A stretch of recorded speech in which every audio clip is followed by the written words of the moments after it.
Kita mungkin punya ayah yang tidak sesuai dengan kita harapkan dan sebagainya. Tapi kalau misalnya memang mohon maaf.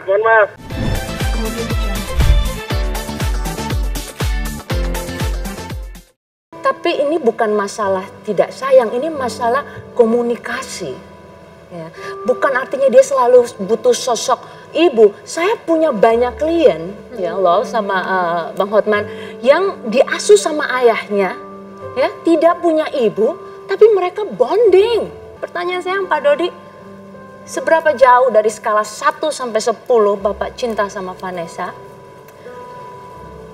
Dan juga dari skala 1 sampai 10 Pak Dodi, menurut Bapak, apakah Bapak sudah memberikan yang terbaik sebagai seorang ayah untuk Vanessa? Ya kalau sayang dan cinta sayang, Mbak. Ya sayang banget. Jadi pertanyaan itu sangat-sangat menyentuh hati saya untuk mengingatkan saya pada saat-saat saya dia masih kecil ya, ditinggal mamahnya. Ya sangat sayang sama. Untuk kasih sayang jelas kalau 1 sampai skala 10 itu saya di 1. Kalau gitu saya mau tanya kepada ibu psikolog. Menurut kamu dari keilmuan kamu, apakah Vanessa itu sampai terlibat bisnis esek-esek itu karena faktor broken home?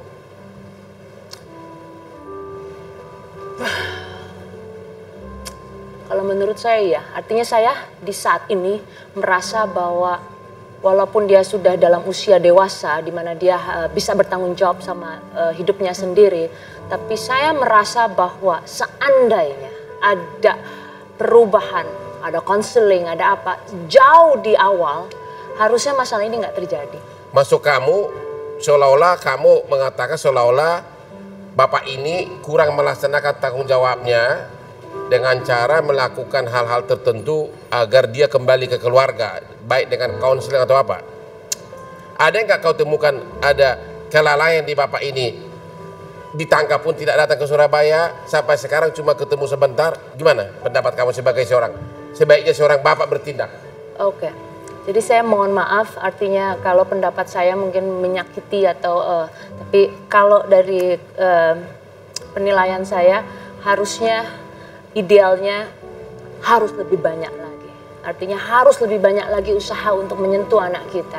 Harus jauh lebih tanggap lagi dalam menanggapi masalah kenakalan remaja. Saya yakin juga Bang Hotman juga mungkin para pemirsa di sini juga pernah menjadi orang tua, tahu anaknya rebel tuh kayak gimana, tahu. Tapi gimana pun juga kita harus berusaha untuk menjangkau dia, menjangkau hatinya, ya. Karena anak itu nggak ada yang terlahir nakal. Saya lebih berpikir bahwa ini bisa jadi tonggak di mana ada hubungan yang bisa diperbaiki di luar dari masalah kasus hukum dan sebagainya. Ini masalah bonding orang tua dan anak yang saya nggak bisa jelasin, ya. Bisa jadi ini satu titik di mana Vanessa bisa kembali.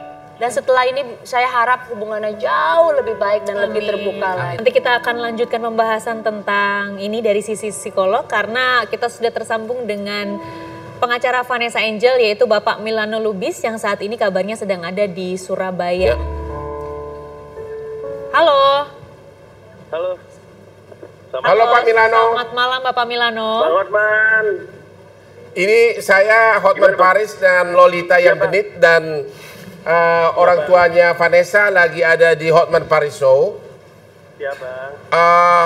Pertanyaan pertama adalah apakah rekan sebagai pengacara merasa nggak orang tua Vanessa ini kurang memperhatikan anaknya selama proses? Kurang memperhatikan. Kalau saya bilang kurang memperhatikan. Karena gini, kemarin beliau ini sudah datang ke kantor saya, ya, dalam rangka mengembalikan uangnya di Desa Limar. Terus kemudian ya kita sudah jelaskan proses hukum Vanessa sampai sejauh mana, apa yang akan dihadapin ke depan. Justru kita minta support dari papanya dan keluarga, dan beliau menyatakan akan mensupport. Namun sampai hari ini kami cuma minta fotokopi KTP aja tidak disampaikan sampai sekarang, dan malah terakhir ditanya beliau keberatan. pertama belum dikirim, terus kemudian beliau sudah menyatakan kepada pihak kita bahwa dia berkeberatan karena dia harus konsultasi. Dia keberatan, berarti menolak sudah. Menolak. Ya Pak Dodi, Bapak menolak untuk mengeluarkan KTP, untuk mengeluarkan surat jaminan kalau suatu saat nanti putri Anda ditolak. Apa itu benar?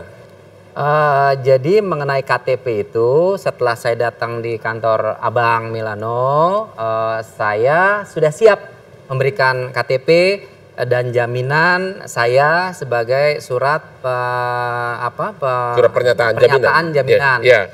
Nah, karena ini sudah menyangkut masalah hukum Bang, jadi saya tanya dulu ke Bang Zakir gitu. Takutnya nanti Bang Zakir itu adalah kuasa hukumnya Vanessa yang sebelumnya, yang sekarang saya bisa. Bapak tanya apa? Bapak takut kalau Bapak mengeluarkan surat itu jangan-jangan jadi Bapak yang masuk penjara? Bukan itu. Jadi saya kan tidak mengerti hukumnya Bang. Jadi tapi ini kan menyangkut anak, apapun yang terjadi. Betul. Sekali lagi, saya hanya berkonsultasi ke Bang Zakir. Kata Bang Zakir, sebenarnya kalau untuk jaminan surat itu pengacara juga bisa, gitu sebenarnya. Tapi kalau misalnya memang Bang Milano itu mau atau pengacara itu mau ada KTP saya. Memang dari segi penyidikan dia lebih tepat memang dari orang tua. Iya. Pertanyaannya nih, kalau Pak Milano masih minta surat jaminan dari Bapak masih mau nggak? Oh mau. Pak Milano katanya masih mau nih. Iya. Jadi ini pertama kali kamu dengar bahwa bapaknya Vanessa ini mau mengeluarkan surat jaminan agar kalau suatu saat putrinya ditahan. Ini pertama kali? Iya. Oke Bang, mohon maaf Bang, saya soal lagi dampingin Vanessa. Terima kasih Bang. Oke Bang, terima kasih. Yo. Terima kasih. Jadi gimana psikolog pesan terakhir kepada orang tua yang bermasalah anaknya? Saya nggak ada bicara apa-apa. Setiap orang tua merasa dirinya yang terbaik untuk anaknya. Saya pun juga tidak mengenal Vanessa, tapi saya nggak tahu Vanessa tuh punya akses nggak sih untuk nonton ini. Saya mungkin lebih pengen nonton yang buat sama Vanessa aja. Kalau ada Vanessa nonton di sini Vanessa, boleh. ini Miss Lizzie Elizabeth Santosa. Psikolog ya. Saya cuma mau katakan bahwa I feel you Van. Aku ngerasa bahwa pasti berat ya. So kamu jangan nyerah. Artinya masa lalu kita mungkin gak sempurna.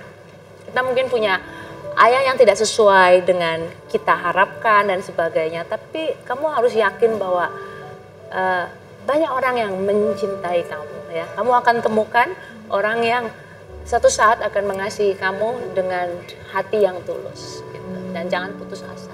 Untuk mendidik anak yang baik bagaimana? Itu pertanyaan yang sangat bagus. Saya kasih contoh. Anak saya tiga-tiganya tidak, walaupun di garasi saya berbagai mobil mewah, justru anak saya tiga-tiganya tidak tergoda untuk pakai mobil mewah. Ya, karena mereka sudah melihat kebiasaan sehari-hari, melihat bapaknya. Kadang-kadang saya naik mobil apapun nggak masalah, walaupun ada di garasi mobil yang dipakai Ratu Inggris, yaitu Bentley Mulsanne, ada Lamborghini. Tapi kalau perlu saya naik. Kadang-kadang saya jalan kaki pun mau. Artinya apa?